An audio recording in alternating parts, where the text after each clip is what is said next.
Apocalipsis capítulo número 11. Creo que algunos no os acordabais dónde estábamos el año pasado en Apocalipsis, y estamos estudiando todos los domingos por la mañana el libro de Apocalipsis. Como llegamos a la Navidad, creí adecuado hacer un paréntesis y tratar, por supuesto, el tema de la Navidad, y por supuesto, en el primer y segundo domingo de este año, creía también muy importante, y mejor dicho, los dos últimos domingos, aunque no han sido el primero y el segundo, pero prepararnos porque tenemos una batalla. Hemos tratado, por supuesto, esa batalla y esa armadura que necesitamos para la batalla. Pero volviendo a Apocalipsis capítulo número 11, que era donde nos quedamos, quisiera por favor leer con vosotros en los primeros versículos y hacernos ver realmente que el libro de Apocalipsis es una bendición para todo aquel que la lee. Y además Dios le promete verdaderamente no solamente bendecirle, sino que ese conocimiento le hace ver la realidad del mundo en el que vivimos, a lo que nos enfrentamos, y que cuando lo dejemos, lo que vendrá a este mundo. Por lo tanto, el libro de Apocalipsis también es una advertencia, y especialmente para los cristianos. Y qué bueno es que vengamos con ese hambre de comer la palabra, de digerir la palabra y de vivir la palabra. Así que Apocalipsis 11, hoy nos tocan los dos testigos. ¿Quiénes eran los dos testigos? ¿Qué tenían que hacer los dos testigos? ¿Qué misión tuvieron los dos testigos? ¿Fue eficaz su obra, la obra de los dos testigos? ¿Por qué dos testigos? ¿Qué nos tiene que enseñar a nosotros hoy estos dos testigos que vendrán en un tiempo futuro? Apocalipsis 11:1. Entonces me fue dada una caña semejante a una vara de medir, y se me dijo: levántate y mire el templo de Dios y el altar y a los que adoran en él. Pero el patio que está fuera del templo, déjalo aparte y no lo miras, porque ha sido entregado a los gentiles, y ellos hollarán la ciudad santa 42 meses. Y daré a mis dos testigos que profeticen por 1260 días, vestidos de cilicio. Estos testigos son los dos olivos, los dos candeleros que están en pie delante del Dios de la tierra.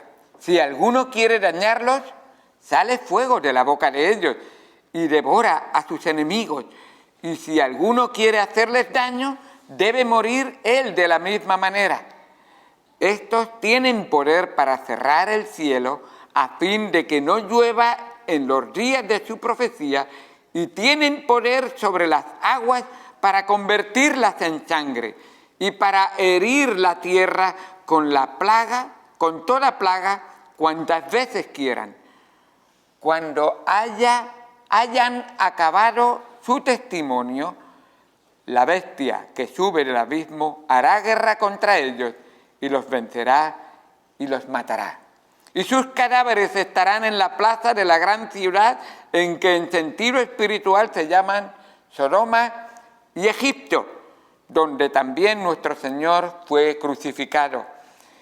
Y los de los pueblos, tribus, lenguas y naciones verán sus cadáveres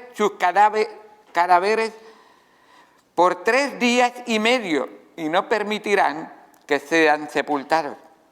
Y los moradores de la tierra se regocijarán sobre ellos y se alegrarán, y se enviarán regalos unos a otros, porque estos dos profetas habían atormentado a los moradores de la tierra. Pero después de 3 días y medio entró en ellos el espíritu de vida enviado por Dios, y se levantaron sobre sus pies, y cayó gran temor sobre los que los vieron. Y oyeron una gran voz del cielo que les decía: subid acá. Y subieron al cielo en una nube, y sus enemigos y sus enemigos los dieron. En aquella hora hubo un gran terremoto y la 10ª parte de la ciudad se derrumbó. Por el terremoto murieron en número de 7.000 hombres y los demás se aterrorizaron y dieron gloria a Dios, al Dios del cielo. El segundo ay pasó, he aquí el tercer ay viene pronto. Oremos al Señor. Amado Señor Dios Santo, gracias por tu palabra, por lo que ella nos enseña.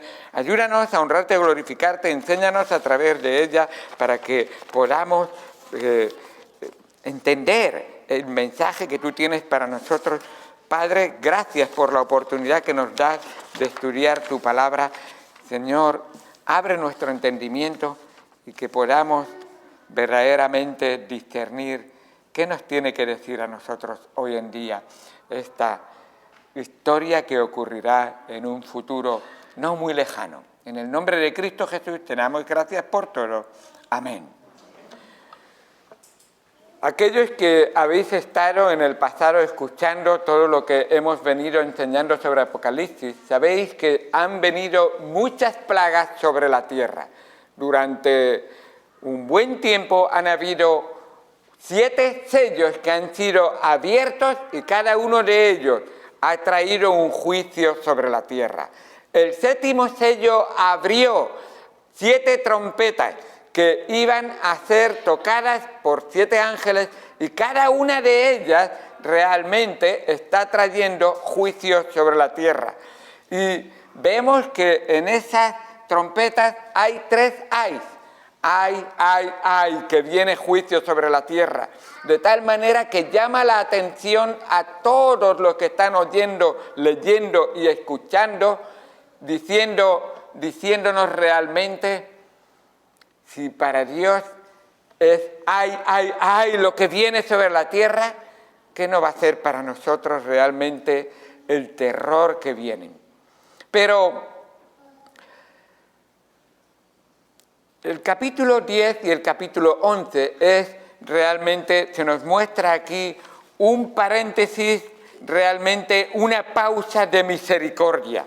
Dios ha hecho parar un momento y decir, oye, que mientras todo esto está ocurriendo, mira estas cosas. En el capítulo 10, lo vimos el año pasado precisamente, vimos realmente que un ángel dio un librito a Juan y le dijo, toma este librito y cómelo.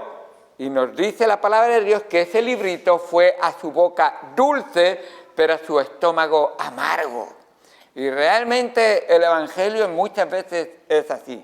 Tiene una parte que realmente nos llama la atención, nos gusta, nos encanta saber que Dios es amor, nos encanta saber que Dios es misericordioso, nos encanta saber que Dios es bondadoso, pero también Dios es santo, Dios es justo y Dios va a juzgar y va a ejecutar su juicio sobre todo aquel que rechaza la palabra de Dios. Pero aún incluso de los que la reciben, Dios es muy severo, porque la ira de Dios va a caer por causa de tu pecado y por causa de mi pecado. Y tú dices, pero yo me he arrepentido. Sí, pero hermano, hermana, escucha. Dios, de todas maneras, va a castigar tu pecado. Y va a castigar mi pecado. ¿Cómo lo hace? De tal manera que el juicio de Dios, tú que has confiado en Cristo y yo que he confiado en Cristo, cae sobre el Hijo. Tu pecado fue esa copa de la ira que tuvo que beber Jesucristo allí en la cruz del Calvario, pasando por el Gólgota y sufriendo sobre sus propias espaldas, sobre su cabeza, sobre todo su cuerpo, sufriendo el peso de tu pecado y lo que era más duro y más difícil de soportar. Elí, Elí, lama sabachthani. Dios mío, ¿por qué me has desamparado?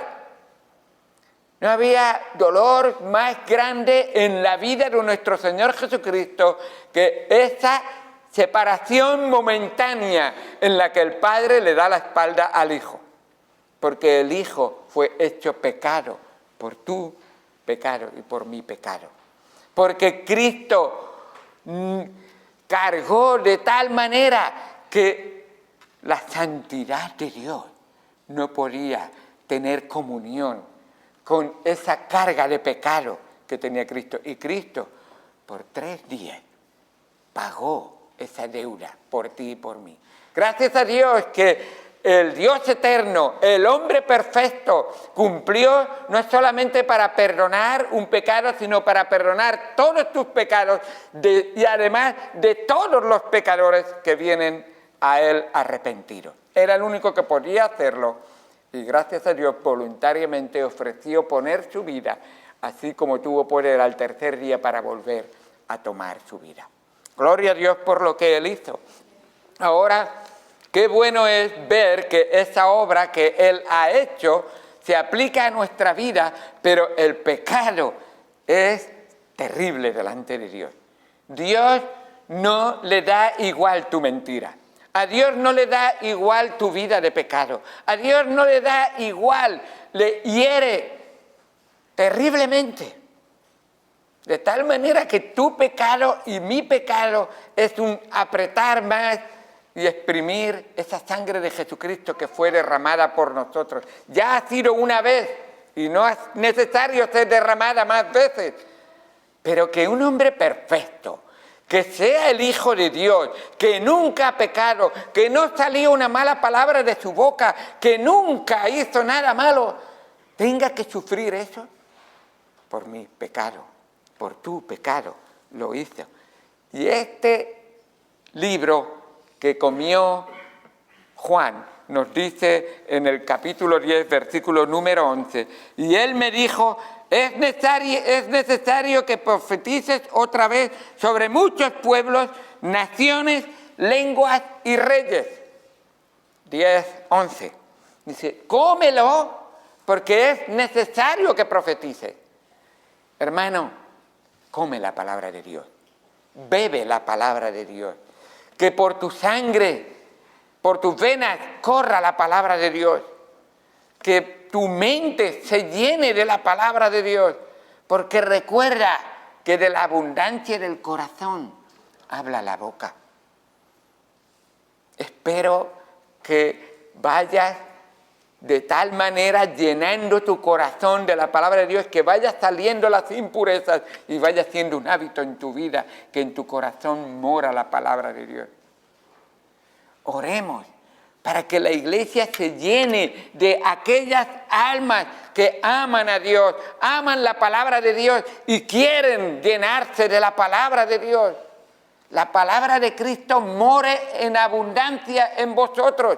Colosenses 3, 15 y 16, 2 versículos preciosos para aprender y memorizar. De abundancia, dice que cuando cantes, cantes la palabra de Dios, que cuando converses, converses la palabra de Dios, que cuando te sientas en apuros, sea la palabra de Dios la que te solucione las situaciones difíciles, que en el gozo salga la palabra de Dios de ti, en todo momento. Juan come la palabra de Dios y sabe que no basta oírla una vez más. Es una cosa habitual, constante y además que Él quiere. Pero de la misma manera también vemos que ese mismo pasaje que vemos ahí, vemos que están conectados porque también son llamados a profetizar a 2 testigos en el capítulo número 11. Y vemos ahí en el versículo número 3 que nos dice la palabra de Dios, 11:3, y daré a mis 2 testigos que profeticen por 1260 días vestidos de cilicio. 1260 días. 3 años y medio. 3 años y medio. Y qué bueno es darnos cuenta de ese mensaje que tienen que presentar delante del pueblo. ¿Y cómo es posible? Esto es una muestra de la misericordia de Dios. No te olvides, el apóstol Pedro nos lo dice en 2 de Pedro 3:9. que el Señor no retarda su promesa según algunos la tienen por tardanza. Él viene por segunda vez, lo ha prometido, pero ¿por qué no ha venido ya? Porque es paciente para con nosotros, no queriendo que ninguno perezca, sino que todos procedan al arrepentimiento. ¿Por qué no testificas? ¿Por qué no hablas de Cristo? ¿Por qué no vives tu vida a Cristo constantemente? Él está teniendo paciencia, pero su paciencia tiene un límite. Y nos va a pedir cuentas no solamente de si hemos recibido a Cristo, sino qué hemos hecho al recibir a Cristo. Y recordad, es una verdad imperativa. Hemos sido salvados por gracia, no por obras, para que nadie se gloríe. Pero recuerda que esa salvación no es para que ahora te laves las manos y te cruces los brazos y digas, ya está todo. Has sido creado y has sido salvado y creado para buenas obras, para que el mundo pueda ver a Cristo en ti, para que más almas vengan a los pies del Señor, para que cuando miren a José Bernabéu puedan decir, no es José Bernabéu, es alguien que vive en Él y que se muestra en Él, que vean a Cristo en mí. Hermanos, esa es la realidad que necesitamos todos vivir. Así que vemos en este capítulo, y estamos en estos capítulos, vemos realmente que están conectados porque ambos están siendo llamados a predicar, a profetizar, a testificar. Y precisamente lo llama dos testigos. Y la palabra testigo tiene mucho que decirnos a nosotros. ¿Recordáis Hechos 1:8? El Señor Jesucristo, antes de ascender al cielo, me dice, y me seréis testigos. La palabra testigo es en el griego martus. ¿Sabéis lo que es? ¿De dónde viene martus? De la palabra mártir. Uno que da testimonio de lo que ha visto a una costa de su vida. ¿Estás dispuesto a eso? ¿Das testimonio de Jesucristo en tu vida, aun si te costara la vida? Ellos dan testimonio. También vemos, por otro lado, que es interesante notar también la acción descrita entre estos versículos que se desarrolla. Todo esto se desarrolla en Jerusalén, la ciudad santa. Si tú piensas hoy en día cómo está Jerusalén, lo que está ocurriendo, pues todo este testimonio se desarrolla ahí, de una manera especial en Jerusalén, en la ciudad santa. Se menciona de una forma especial también el templo judío. ¿Hay templo judío ahora mismo en Jerusalén? No hay templo. Desde el año 70, el general Tito destruyó el templo. Y ese templo está destruido. Recordar, el culto judío exige sacrificios únicamente en el templo. No hay sitio para el sacrificio. Para los cristianos lo tenemos muy claro. Cristo fue nuestro sacrificio final. El Cordero de Dios fue sacrificado para quitar el pecado del mundo. Él lo cumplió. Pero para el judío que no ha creído en Jesucristo, en el Cordero de Dios, piensa que todavía tiene pendiente ofrecer sacrificio. Ofrecer realmente. Y sienten realmente un constante lamento porque no pueden hacerlo. Y recordad que hay un muro en Jerusalén que se llama el muro de los lamentos. Y es el constante lamento que tiene. Así que vamos a ver realmente qué va a pasar con ese templo, porque la palabra de Dios nos dice que se va a edificar un templo. Cuando estuve en Jerusalén en el año 2019, ¿sí? En octubre del 2019, pues estuve viendo y hay una organización, no me acuerdo el nombre, pero está todo preparado para edificar el templo. No hay nada que les falta para hacerlo. Cuando en el momento esté edificado, ya está hecho la menorá, los candelabros, ya están hechos el lugar del altar del incienso, el altar del sacrificio, todo está preparado para que cuando se edifique el templo, e incluso dicen tienen preparadas y guardadas todas las piedras que edificarán el templo. Solo es cuestión de que se lo permitan y hecho. ¿Sabéis qué hay en el lugar que creen que se debe edificar el templo? Ahora mismo está la cúpula dorada, que precisamente es el lugar que consideran ellos que es la cúpula de la roca, que según la tradición musulmana fue el lugar donde Mahoma ascendió al cielo. Así que es uno de los 3 lugares principales de los musulmanes. Así que ahí no se puede edificar de momento, pero en un momento os voy a decir algo que va a llamar mucho la atención. También vemos realmente también que además los 2 testigos profetizarán allí durante 1260 días y guardan una clara relación con el ministerio profético del pasado que habían llevado otros profetas. Vemos la relación que hay entre esos 2 testigos y otros profetas del pasado, que hay una estrecha relación, aunque tengo que decir que la Biblia nos dice quiénes son. Y os lo digo por los que decís, sí, sabemos quién es. Vino Elías, que estaba profetizado que iba a venir a anunciar el camino del Señor.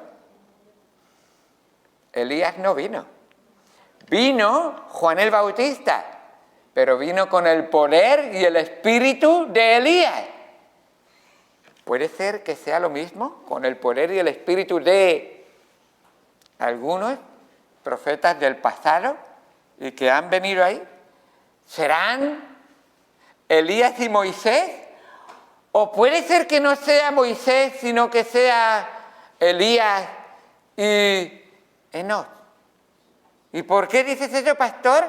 Porque está establecido para los hombres que mueran una sola vez y después de esto el juicio. ¿Y quiénes son los 2? Que no han muerto en la Biblia y que han ascendido al cielo sin pasar por la muerte. Quizás el Señor les dice, de vuelta para abajo, tenéis que pasar por el aro. Así que quizás, no sabemos, pero desde luego hacen perfectamente su trabajo. Obedecen. Y el que obedece el Evangelio tiene el poder del Evangelio en su corazón morando. Porque no me avergüenzo del Evangelio, porque es poder de Dios para salvar. Sí, a ese judío duro y difícil que no quiere creer en que Jesucristo es Dios, pero también al gentil que vive ajeno y que apático a la religión y no quiere saber nada. Yo a mí que va, el vivo al bollo y el muerto al hoyo.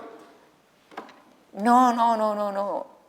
A todos tenemos que predicarle y anunciarle el Evangelio con ese poder que el Señor nos manifiesta en su palabra. Así que la suma de todos estos detalles nos hacen pensar en el interés que el Señor seguirá teniendo por ese Israel final. Estos 2 testigos tienen un ministerio en todo el mundo, pero recuerda, predicar el Evangelio al judío primeramente y también al griego, al gentil. Y el judío no lo tiene Dios olvidado. Quiero llevaros, por favor, para que entendáis esto, a Romanos capítulo 11. Porque algunos han dicho, ya los judíos han sido rechazados, ahora Dios se centra en la iglesia y ya nosotros somos el Israel de Dios actual. En un sentido espiritual sí, pero en un sentido real no. En un sentido espiritual nosotros somos el pueblo de Dios, pero en un sentido real la nación escogida por Dios, en la que no siendo inconversos, sino que se convertirán, va a ser Israel. Y nos dice Romanos, por favor todos ahí, a Romanos capítulo 11, versículo 1. Digo pues, ¿ha desechado Dios a su pueblo?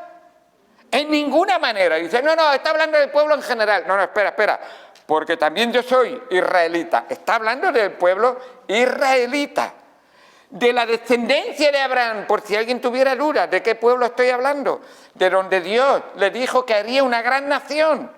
Pero dijo que sería todos los pueblos, pero vuelvo a especificar, de la tribu de Benjamín. O sea, sigue enfatizando, espiritualmente el pueblo de Dios es todo aquel que ha creído, ha confiado y ha entregado su vida al Señor Jesucristo. Pero de una manera concreta, Dios dice, este pueblo judío, aunque vosotros los veis hoy como son, que no me quieren creer a mí, que no me tienen a mí como su Mesías, que no obedecen mi palabra, un día voy a mandar 2 testigos que van a hablar con un fuego y con una palabra, con un espíritu, que se van a arrodillar. Sigue diciendo la palabra de Dios en el 11:24, Romanos 11:24, porque si tú fuiste cortado del que por naturaleza es olivo silvestre, y está hablando Pablo a los gentiles, y le dice, oye, gentil, tú eres un olivo silvestre, y el Señor cogió una rama del olivo silvestre y se fue al olivo natural, al olivo de Dios, arrancó una rama natural, que es el judío, y te injertó a ti ahí. ¿Qué debes de hacer? Decir, judío, tú no vales, yo sí que valgo. Y el Señor dice, no, ni él ni tú. La gracia de Dios. Y si Dios ha tenido gracia en salvarte a ti, ¿no la va a tener con el pueblo judío? ¿No puede tenerla con el pueblo judío? Es que ¿quiénes crucificaron a Jesucristo? ¿Los judíos o los gentiles? ¿Quién fue? ¿Quién dio la orden de que fuera ejecutado? ¿Quién gritó? Crucifícale. ¿Quién clavó los clavos? ¿Quién se aseguró de que estaba muerto y le metió una lanza por si fuera poco? Judíos y gentiles. Nadie tiene excusa delante de Dios. Nadie tiene excusa. Todos pecaron, todos a una se hicieron inútiles, todos se desviaron, todos estamos destituidos de la gloria de Dios. Todos. ¡Oh, qué malos son! Mejor piensa, qué malo soy. ¿Cuánto necesito la gracia de Dios? ¿Cuánto necesito el perdón y la misericordia de Dios? ¿Cómo lo necesito en mi vida? Sigue diciendo en ese versículo, porque si tú fuiste cortado, 11:24, porque si tú fuiste cortado del que por naturaleza es olivo silvestre, y contra naturaleza fuiste injertado en el buen olivo, ¿cuánto más estos, que son las ramas naturales, serán injertados en su propio olivo? Versículo 25. Porque no quiero, hermanos, que ignoréis este misterio, el misterio del pueblo de Israel, el misterio de la salvación del pueblo de Israel. Sigue diciendo, para que no seáis arrogantes en cuanto a vosotros mismos, que ha acontecido a Israel endurecimiento en parte, hasta que haya entrado la plenitud de los gentiles. Tú y yo, gracias Señor por permitirme esa misericordia tuya y recibir yo tu gracia. Y luego todo Israel, ¿qué dice? Será salvo. Que no es gratis. Primero, Cristo pagó por sus pecados y segundo, ellos se arrepentirán y le reconocerán como Señor y Salvador. Ah, no, yo soy español y entonces los españoles... No, por ser español nada. Por arrepentirte, por convertirte, por reconocer la obra de Cristo. Ser Jesucristo tu Señor, tu Dios, el dueño tuyo por creación y por redención. Esa es realmente la razón.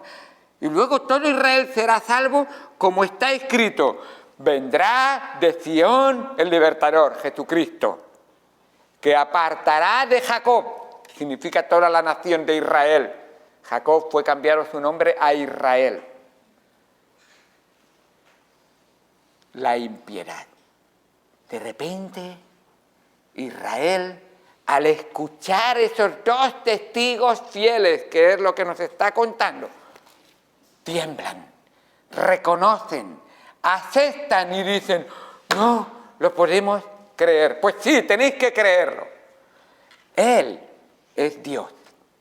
¿Sabéis por qué rechazan a Jesucristo? Porque dicen que Jesucristo no cumplió todas las profecías que ellos tenían sobre Jesucristo. No aceptaban, porque cuando venga el Mesías, Él edificará el templo y adorará en el templo. Y ellos dicen: bueno, ¿eso ocurrirá o no ocurrirá?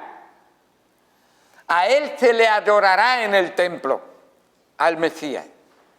Pues recuerda que sí que va a haber un templo, nos dice la palabra de Dios, porque lo que Dios, o el ángel en este caso, Dios a través del ángel, le manda a Juan es: coge una vara de medir, que es como coger el metro, ¿verdad, Hernando? El metro, y dice: ese metro, mídeme el templo, y mídeme, cuando habla la palabra templo, dice: mídeme el lugar santo y el lugar santísimo. También puedes medir el patio de los judíos, pero el patio o el atrio de los gentiles, ese no me lo midas. Acaban de decir que no hace mucho, unos ortodoxos judíos, estudiando y tomando los planos que han hecho con las excavaciones y todo, creen que el templo original estuvo al norte de donde está la cúpula dorada, lo cual daría exactamente las medidas para edificar el templo justo a la parte norte donde está la cúpula, y la cúpula cae exactamente donde está el patio de los gentiles, ni más ni menos que lo que son los adoradores de esa cúpula, gentiles. Como tú y como yo. Y dices: ¿yo musulmán? No, no serás musulmán, pero eres gentil. Igual que yo. Así que da la posibilidad de que y con esto vamos a terminar porque se nos va el tiempo, ir a Mateo, por favor, capítulo 24. Hay muchos detalles que podríamos ver ahí, pero creo que se hace más directo ver esa obra. Mateo capítulo 24, el Señor Jesucristo nos da unos detalles muy buenos sobre este mismo pasaje, este mismo tiempo que ocurre aquí. Mateo 24, por favor, vamos a ver ahí unos versículos, desde el versículo 15, nos va a dar un panorama de lo que está ocurriendo aquí. Mateo capítulo 24, versículo 15, Jesucristo está a punto de ir a Jerusalén, bueno, está ya llegando a Jerusalén, pero de pasar por el huerto de Getsemaní y ser llevado a la crucifixión. Y esta enseñanza la deja con su audiencia judía, precisamente. Todos los que le estaban escuchando eran judíos. Dice en el versículo número 15, Mateo 24, 15, por tanto, cuando veáis en el lugar santo, Jesucristo todavía no ha sido, en su vida todavía estaba el templo, en el año 70 está destruido el templo, en el año 90 se escribe Apocalipsis, por lo tanto ese templo que aparece en Apocalipsis, que hemos visto hoy, es uno que se tiene que edificar, todavía no se ha edificado. Y este pasaje está hablando de ese templo que se va a edificar. Y dice, por tanto, cuando veáis en el lugar santo la abominación desoladora de que habló el profeta Daniel, el que lee entienda. Para mostrar un poquito más, perdóname un momento, versículo 12, perdón. Y por haberse multiplicado la maldad y el amor de muchos se enfriará, mas el que persevere hasta el fin, este será salvo. Y será predicado el evangelio del reino en todo el mundo para testimonio a todas las naciones, y entonces vendrá el fin. Y ese versículo quería mencionarlo. Será predicado el evangelio en todo el mundo, a todas las naciones, y entonces vendrá el fin. Por eso quería nombrarlo. Estamos hablando del fin, ese capítulo 11 de Apocalipsis. Y recordad que esos dos testigos han sido enviados a predicar a todo el mundo, porque está próximo el fin. Entonces dice, por tanto, versículo 15, cuando veáis en el lugar santo la abominación desoladora, el lugar santo es el templo, de que habló el profeta Daniel, el que lee entienda. El libro de Daniel también tiene muchas cosas de Apocalipsis.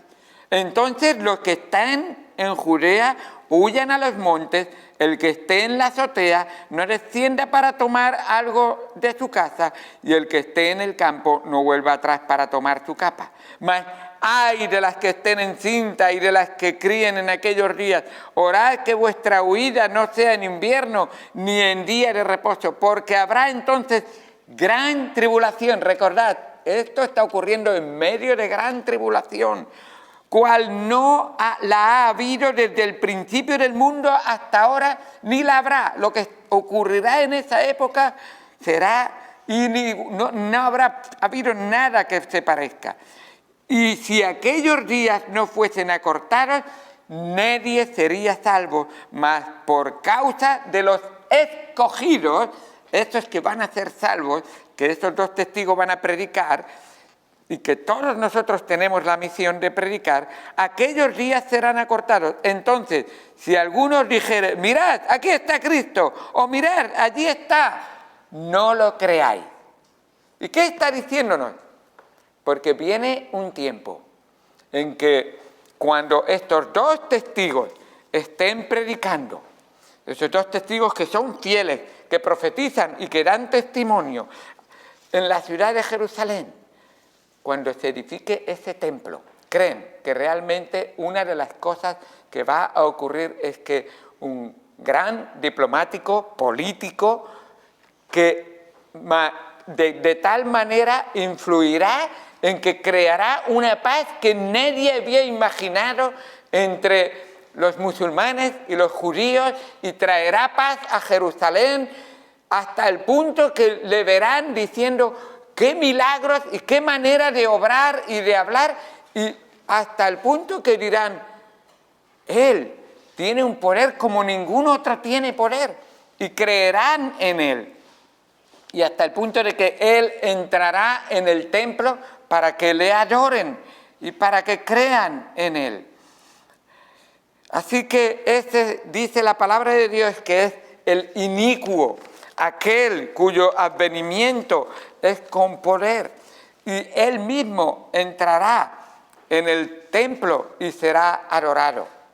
Pero mientras tanto, estos dos olivos, estos dos candeleros, nos dice la palabra de Dios en Zacarías que son esos dos testigos que hablarán con el poder de poder decir al cielo, para y no lluevas, y por 3 años y medio Elías dijo que no lloviera, y no llovió por 3 años y medio. Estamos en este momento justo a la mitad de la gran tribulación. ¿Cuántos años dura la tribulación? 7. ¿Y la mitad de la tribulación cuánto es? 3 y medio. Justo coincide con ese profeta Elías, el poder con que él habló.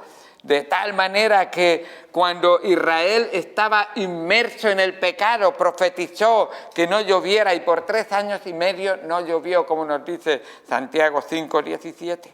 Y vemos ese poder. Elías mismo enfrentó al pueblo y les dijo: ¿hasta cuándo claudicaréis o vacilaréis entre 2 pensamientos? Si el Señor es Dios, seguidle. Y si Baal o los dioses de este mundo, ir en pos de ellos. ¿Y sabéis? El versículo continúa diciendo: y el pueblo no respondió palabra. Y me temo que muchas veces los hijos de Dios, ante el Evangelio, ante el imperativo de ir y predicar, ante el ruego de Dios que vivamos vidas santas, vidas consagradas al Señor, miramos al Señor y nos quedamos sin palabras. Tú hablas, pero yo me callo. Y Dios dice: no, en tu corazón no hay ese fuego, no hay ese ardor, no hay esa realidad de desear la santidad. Sed perfectos como vuestro Padre es perfecto. Sed santos como Dios es santo.